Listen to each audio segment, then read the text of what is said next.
Rick, another big battle coming up this week here. What's the big test against Calgary? Well, everybody's fighting for their lives now. We're done with hypothetical situations. It's people trying to clinch playoff spots, people trying to avoid elimination, all those things. So there's a whole bunch to play for.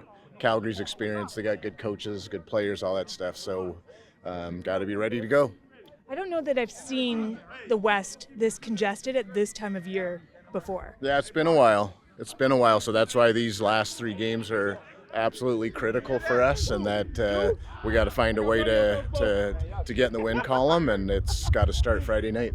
Rick, you guys start the season 5-1. You've gone 3-6 since then. I know it's a simple question, but what's plaguing this football team right now? I just don't think we've been consistent enough. I think we do some really good things at times, but we don't seem to do it all together for 60 minutes, and it's cost us. We've lost some close games, so I think the makings are there. We just got to figure out ourselves to play on a consistent basis for 60 minutes, and when we do that, we're pretty tough. Even though it is close, is there still a sense of urgency? Can you feel a sense of urgency in this group? I would sure think so. I don't think you got to sell them on this time of year. Like we need wins to get into the playoffs. So a lot of stuff's going to happen for us. It's over the next 3 weeks because we have the bye at the end. So these next three games are going to be critical as to where we finish in the standings, and we got to do it one at a time. And we've had a good week of practice, but we got to translate that into Friday night of playing good football. Are you tempted at all to put Vernon in as a starter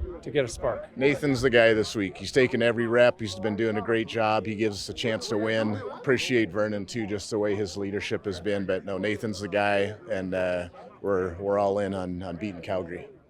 How puzzled are you by the turnaround of the team in a negative way? How puzzling is it for you to see what's happened in the season? Oh, I just think we gotta keep growing and keep our chins up and keep our confidence up. So, like I said, we do a lot of good things. We have a lot of people doing good things, but we haven't strung it together on a consistent basis, whether that's week to week or quarter to quarter or play to play. And if we can do that on a more consistent basis, we're a tough team to beat. Going back to that big picture view of the West, what is it that's made this division so different this season?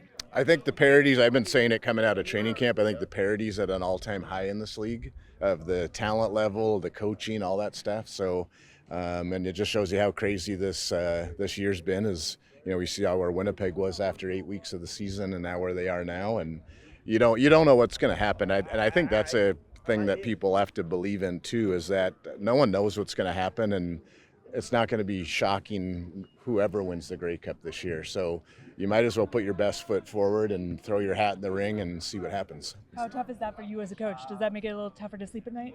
Sure it does. Yeah, but it's exciting. I mean, we're right in the mix. So that's what you do all the work for, and that we put in all years for this time of year. When you hit October and November, is you want a chance to get in the playoffs and do some damage, and we're at the phase right now where we just need to find our way into the playoffs. You're also a banged up football team, Rick. I've seen the guys on the sidelines who aren't practicing.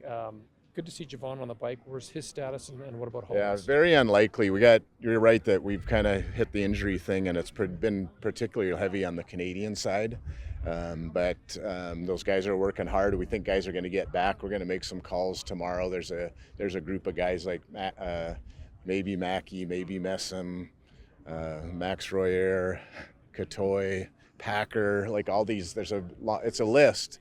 They're not devastating injuries, but obviously it's been enough to keep people out. So we're gonna get back there this afternoon, talk to the training staff, and then we'll set our roster tomorrow. Will Hollins play before the end of the regular season? I sure think so.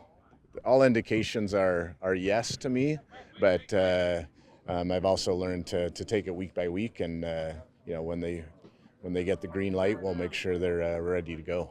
Thanks, Rick.